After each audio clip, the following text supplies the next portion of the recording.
National defence academy की जब बात करते हैं तो ये बात स्टार्ट हो जाती है 10th के बाद से ही। अक्सर बच्चे आजकल 10th के बाद से प्रिपरेशन करना शुरू कर देते हैं और 12th क्लास में जब होते हैं तब उनको ऐसा लगता है कि अब हमारा एनडीए क्लियर होना चाहिए। आज हमारे साथ में कपिल सिंह। कपिल का 12th क्लास के दौरान ही एनडीए का एग्ज़ाम क्लियर हुआ है। सबसे पहले मैं मेरी और आप लोगों की तरफ से कपिल को शुभकामनाएं देता हूँ। Thank you sir. और कपिल से इसके पूरे जर्नी के बारे में जानेंगे, कैसे इसने प्रिपरेशन किया, क्या मेन एम था, किन बुक्स को इसने प्रेफर किया और किन बुक्स की मदद लेकर के ये फर्स्ट अटेम्प्ट में एनडीए क्लियर करने में सक्षम हुआ। तो सबसे पहले कपिल, ये एनडीए में जाने का सोचा क्यों आपने, कहाँ से सोचा कि मुझे एनडीए में जाना है? सर सबसे पहला इंस्पिरेशन तो मेरा आर्मी की लाइफस्टाइल ही रहा है सर। आर्मी की लाइफस्टाइल देख के, आर्मी के ऑफिसर्स की लाइफस्टाइल देख के सर मुझे बहुत मोटिवेशन मिलता है एंड बहुत मन होता है कि मैं भी काश वहाँ पे हो किसी दिन। सर वहाँ से सोर्स ऑफ मोटिवेशन रहा है मेरा। आर्मी की लाइफ स्टाइल देख करके वो सोर्स ऑफ मोटिवेशन ही, काश एक दिन मैं भी वहाँ पर रहूँ। और ये काफ़ी है, ये इतना मोटिवेशन काफ़ी है कि आप 11th और 12th के सिलेबस पर बहुत अच्छे से कमांड कर लो और साथ में एनडीए का जीएटी भी तैयार कर लो। कपिल, जब आपने 11th के बाद सोचा कि आपको 12th के साथ एनडीए का प्रिपरेशन करना चाहिए तो डर नहीं लगा कहीं ऐसा ना हो मेरा 12th बिगड़ जाए और मेरा दिक्कत हो जाए? सर डर मुझे लगा था क्योंकि मैंने कई सारे सीनियर्स से बात करी थी जिनने प्रिपरेशन करी थी एनडीए के लिए। उनके हिसाब से अगर 11th से प्रिपरेशन कर दे तो ज़्यादा अच्छा रहता है। तो मुझे कहीं ना कहीं लगा था कि अगर मैं 12th में स्टार्ट कर रहा हूँ, मैं ऑलरेडी लेट रहूँगा और उसके बाद भी मैं प्रिपरेशन करता रहूँगा तो कहीं मेरा 12th ना बिगड़ जाए। पर हुआ क्या फिर? सर हुआ ये कि मैंने उनकी बातों पे ध्यान नहीं दिया और मैंने अपनी तरफ से बेस्ट दिया एंड मैंने प्रिपेयर करा, अच्छे से क्रैक कर लिया। देखिए क्या होता है कि जब आप सलाह मांगने जाओगे तो जिससे भी सलाह आप लोगे, हर व्यक्ति अपने एक्सपीरियंस के बेसिस पर आपको सलाह देगा। जिस व्यक्ति ने मेहनत अगर नहीं की है तो निश्चित तौर पर उसको परेशानी आई होगी, और जिसको परेशानी आती है तो वो आपको काम करने से रोकता है। अगर आप अब कपिल से सलाह लोगे, कपिल हमें 12 के साथ एनडीए की तैयारी करना चाहिए या फिर नहीं करना चाहिए, तो डेफिनेटली कपिल की क्या एडवाइस होगी? सर मेरी सबसे पहली एडवाइस तो ये होगी कि प्रॉपर गाइडेंस होनी चाहिए। पहले सबसे पहली चीज़ है प्रॉपर गाइडेंस होनी चाहिए। उसके बाद में अपना खुद का डेडिकेशन होना चाहिए एंड अगर डेडिकेशन होगा तो स्टडीज़ तो आराम से मैनेज हो ही जाएगी। डेडिकेशन अगर होगा तो स्टडीज आसानी से मैनेज हो ही जाएगी। कपिल, जब आपको 11th के बाद में एनडीए के लिए एकेडमी ज्वाइन करना था, आपने 4C क्यों चूज किया? सर 4C इसलिए चूज़ करा क्योंकि सर मैंने रिव्यूज़ भी देखे थे एकेडमी के एंड वीडियोज़ वगैरह देखता था मैं कपिल सर की। सर उनको देख के भी मुझे बहुत ज़्यादा मोटिवेशन मिलता था, उनसे भी बहुत इंस्पायर्ड हूँ मैं। एंड सर फिर मैंने रिव्यूज़ भी देखे थे रिटर्न एग्ज़ाम के लिए, वो आर्मी के लिए कराते कपिल सर, मैंने रिटर्न एग्ज़ाम के लिए भी देखे एंड बहुत सिलेक्शंस थे एंड फैकल्टी वगैरह सब अच्छा था, तो सर मैंने यहाँ का ही सोचा था। रिव्यूज रेटिंग देखा और बंदे ने विश्वास कर लिया, बहुत ज़्यादा सोचा नहीं। Yes sir. ज्वाइन किया और पढ़ाई में लग गया। हाँ सर। जब आपने पढ़ाई शुरू किया तो बहुत वास्ट सिलेबस लोग बताते हैं एनडीए में, और आपको मैथमेटिक्स भी पढ़ना है, जीएटी पढ़ना है। आपने इसको कोप अप कैसे किया? आपकी क्लासेस कैसे लगती थी? सर क्लासेस तो ऐसे लगती थी कि 6 घंटे की क्लासेस लगती थी 1 से 7 एंड उसमें ऑलमोस्ट सारे सब्जेक्ट कराते थे। जैसे ही कोई छोटा सब्जेक्ट, छोटा सिलेबस वाला टॉपिक है जैसे कि बायोलॉजी है, उसका अगर पूरा हो जाता था हमारे यहाँ सिलेबस तो उसके दूसरा जो अपना बच रहा है सिलेबस वो भी जल्दी जल्दी कराते जाते थे कोचिंग में।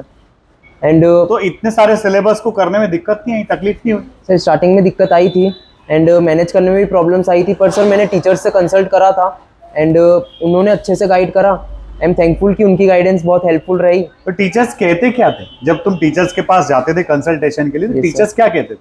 सर टीचर्स कहते थे कि देख सर, पहले तो है ना उस समय के सिनेरियो के हिसाब से सर गाइड करते थे कि तुम्हारा अगर ये टॉपिक है, जैसे कि मैं अगर मैथ्स वाले सर के पास गया हूँ तो सर ने पहले ये बोला कि तू है ना अभी छोटे टॉपिक्स पे ध्यान मत दे, जिनसे कम वेटेज आता है उन पे ध्यान मत दे, बड़े टॉपिक्स उठा, जैसे जिनसे 15-15 क्वेश्चंस आते, ट्रिगो है, प्रोबेबिलिटी है, स्टैटिस्टिक्स है। सर मैंने वैसे करते हुए पहले हैवी वेटेज करा, देन लो वेटेज को मैंने करा था पर लास्ट में करा था। हैवी वेटेज के जो टॉपिक्स थे उनको पहले कर लिया, फिर लो वेटेज कर लिया और आराम से हो गया। ये सर क्योंकि मुझे टाइम कम मिला था इसलिए मुझे ये करना पड़ा, बाकी मैं पूरा पढ़ता। टाइम कम मिला था इसलिए शॉर्टकट मारना पड़ा, पर शॉर्टकट जो है उसको भी आपने लंबा कर लिया। शॉर्टकट को भी मेहनत से करा, अच्छे से करा, इसलिए सर शॉर्टकट भी एफिशिएंट रहा। मैथमेटिक्स 300 मार्क्स का होता है, उस पे हर बच्चे का ध्यान होता है, हर बच्चा करता है, आपने भी खूब किया। हाँ सर। सेकंड पार्ट होता है इंग्लिश। Yes sir. वो 200 मार्क्स का होता है। उस पर क्या फोकस आपने किया, किस तरह से उसकी स्ट्रेटेजी बनाई? सर स्टार्टिंग में एक्चुअली इंग्लिश में मुझे लगता था बहुत अच्छी इंग्लिश है मेरी। देन कोचिंग आया, संजीव सर की क्लासेस लगती थी एंड सर वो इंग्लिश पढ़ाते थे। मैंने कभी रूल्स वगैरह तो पढ़े थे नहीं सर, बहुत कन्फ्यूज़न रहा स्टार्टिंग में।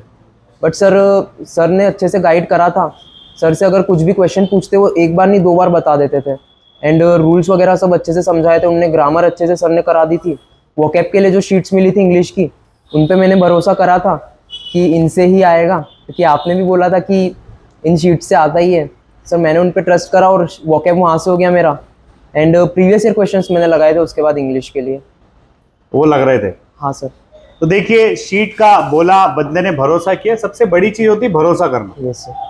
कई बार ऐसा होता है जब आप प्रिपेयर कर रहे हो, आपकी प्रिपरेशन के दौरान आपको बीच में जो लोग मिलते हैं वो आपको पॉजिटिव डायरेक्शन में गाइड करते हैं, पर एक भरोसा करना अपने आप में बड़ी बात होती है। क्योंकि कई बार ऐसा लगता है कि यार कहीं ऐसा ना हो कि मैं इन्हीं के भरोसे रह जाऊं और मेरा काम बिगड़ जाए। Yes sir. बट बंदे को बोला कि वोकैब इन सीट से आता है, इसने भरोसा कर दिया हाँ सर। और भरोसे से सफलता भी मिल गई। कपिल, मैथमेटिक्स इंग्लिश के बाद सबसे बड़ा वेटेज होता है फिजिक्स का। Yes sir. वो 100 मार्क्स का होता है। हाँ सर। उसमें क्या किया, कैसे किया? फिजिक्स के लिए भी सर 11th का फिजिक्स थोड़ा बहुत मेरा स्ट्रॉन्ग रहा ही था, आता था मुझे 11th का फिजिक्स। उसके बाद में सर जब 12th का स्टार्ट हुआ था, कोचिंग में मैंने ज्वाइन किया था, थोड़ा सा मैं लेट हो गया था 10-15 दिन मेरी बैच में। तो सर वो मैंने कवर करा था सबसे पहले तो। उसके बाद में 12th का फिजिक्स भी साथ में चला था और नीतीश सर ने साथ में जो एनडीए का फिजिक्स है वो भी पढ़ाया था सर। वहाँ पे से अच्छा खासा मैनेज हो गया था। 12th में भी अभी प्रॉब्लम नहीं आ रही है। तो ये जो फिजिक्स आता है, कितना लेवल क्या रहता है इसका? बहुत हायर लेवल रहता है। कई सारे बच्चे एनडीए की प्रिपरेशन कर रहे होते हैं और आईआईटी का फिजिक्स लगा रहे होते हैं। सर वो गलती करते हैं वहाँ पे।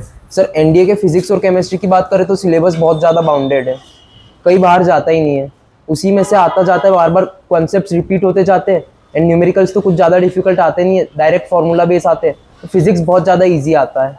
एनडीए का फिजिक्स बहुत ज्यादा आता है, केमिस्ट्री का भी सिलेबस फिक्स होता है। Yes. और फिजिक्स और केमिस्ट्री दोनों मिलाकर के 160 मार्क्स का वेटेज होता है। हाँ सर। तो अगर बंदा चाहे मैथमेटिक्स, इंग्लिश, फिजिक्स और केमिस्ट्री इनके बेसिस पे निकाल सकता है आराम से। और सर Current फिजिक्स और affairs का केमिस्ट्री क्या है? बहुत ज़्यादा स्कोरिंग सब्जेक्ट्स हैं। फिजिक्स केमिस्ट्री बहुत ज्यादा स्कोरिंग से। करंट अफेयर्स का क्या किया? सर करंट अफेयर्स के लिए शिवानी मैम की वीडियोस देखी थी एंड उससे 3-4 क्वेश्चन तो डायरेक्ट आ ही गए थे। एंड थोड़ा बहुत अलग एक्स्ट्रा करने के लिए मैंने मैगजीन्स वगैरह करी थी परचेस, और उनको थोड़ा पढ़ लिया था अच्छे से।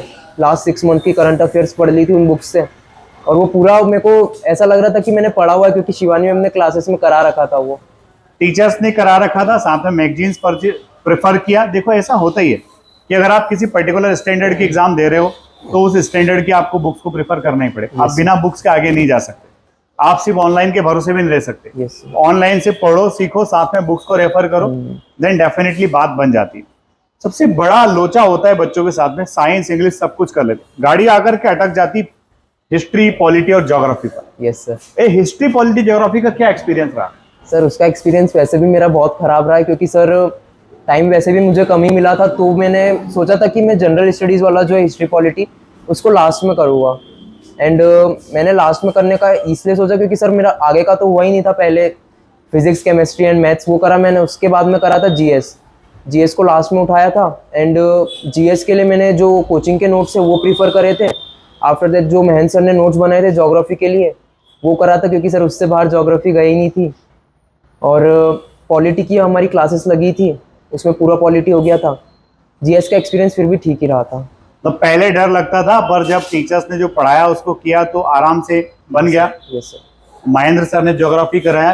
जनरली सा कहा जाता है जो भी बच्चा एनडीए सीडीएस पास होकर के आता है एक बात जरूर बोलता है कि महेंद्र सर ने जो ज्योग्राफी कराया उनकी कॉपी में जो लिखा है उसके बाहर नहीं आया। और यही एक कॉन्फिडेंस होता है, और ये कॉन्फिडेंस बिल्ड होता है स्टूडेंट्स के बीच में कि आपको जो बताया जा रहा है उसमें से कितना आ रहा है। तो जबरदस्ती की फेक फाक में चीजें गड़बड़ हो जाती है, पर जब आप मेहनत, कोई बच्चा आप पे ट्रस्ट कर रहा होता है और आप उसके ट्रस्ट को जब जीते हो, आप उसके ट्रस्ट के साथ जब मेहनत करने लगते हो, डेफिनेटली वो सफलता के रूप में कन्वर्ट होता है। Yes sir. कपिल, टेस्ट देना चाहिए नहीं देना चाहिए? टेस्ट सीरीज का क्या रोल रहता है? सर टेस्ट सीरीज का बहुत अच्छा रोल रहा था, क्योंकि सर उसमें एक तो सबसे पहले रियल लाइफ पता चलता है कि एग्जामिनेशन का माहौल कैसा होता है। जो यहाँ पे जैसा माहौल रहा था वैसा ही मेरे एग्जामिनेशन सेंटर पे भी रहा था एफएलटीज के टाइम पे। तो सर उससे एक वो फ़ायदा होता है। उसके बाद में सर जो क्वेश्चंस एफएलटी में यहाँ पे प्रोवाइड हुए थे, एफएलटी में यहाँ पे थे, उससे बहुत हेल्प मिली, क्योंकि वही कॉन्सेप्ट सेम एग्जाम में आए थे। तो कॉन्सेप्ट मिलते जाते हैं, अगर आप टेस्ट सीरीज लगा रहे हो तो आपके कॉन्सेप्ट मिलते जाते हैं। कपिल, लास्ट में गुप्ता सर की वो क्लासेस भी तुमने अटेंड की थी कि 4-4 घंटे Yes, गुप्ता सर पढ़ाते थे, यस सर। उससे क्या मदद मिली? सर उससे ये बेनिफिट मिला कि मैंने जो 2 महीने में ना थोड़ा थोड़ा करके सब कुछ पढ़ा था, वो लास्ट में कंबाइन हो गया। जो शुरुआत में पढ़ा वो लास्ट में आकर के Combine आपने हो गया। कंबाइन कर लिया, उसको कंपाइल कर लिया, और जब सारी चीजें कंपाइल हो गई तो आसानी से एनडीए निकल गया। अब जो बच्चे एनडीए के लिए तैयारी करना चाहते हैं उनके लिए क्या मैसेज है कि एनडीए एग्जाम कैसा है, कौन इसको कर सकता है और कैसे कर सकता है? सर मैसेज ये देना चाहूँगा कि यूपीएससी जितनी भी एग्जाम्स कंडक्ट कराता है उसमें एनडीए सबसे ईजी है, और उसको 12th अपियरिंग के साथ में भी क्लियर करा जा सकता है, कोई बड़ी बात नहीं है। एंड बस डेडिकेशन होना चाहिए, एक गोल की तरफ डेडिकेटेड होना है, और गाइडेंस प्रॉपर होनी चाहिए। सही जगह से गाइडेंस लोगे तब हो पाएगा। तो क्या यार, ये फटाफट बोले, यूपीएससी जो एग्जाम कराती है उसमें सबसे सरल एनडीए है, 12 के साथ में किया जा सकता है। Yes sir. गाइडेंस प्रॉपर होना चाहिए क्योंकि गाइडेंस मैटर रखता है। हाँ सर। आप सभी की और पूरे फोर्स परिवार की ओर से कपिल को बहुत बहुत शुभकामनाएं, एंड भगवान से प्रार्थना करते हैं इसको जल्द ही हम रिकमेंडेशन और साथ में एनडीए के कैडेट्स की वर्दी में देखेंगे। वीडियो अगर अच्छा लगा हो तो लाइक शेयर सब्सक्राइब करना ना भूलें। जय हिंद, जय भारत, इंकलाब जिंदाबाद, भारत माता की जय।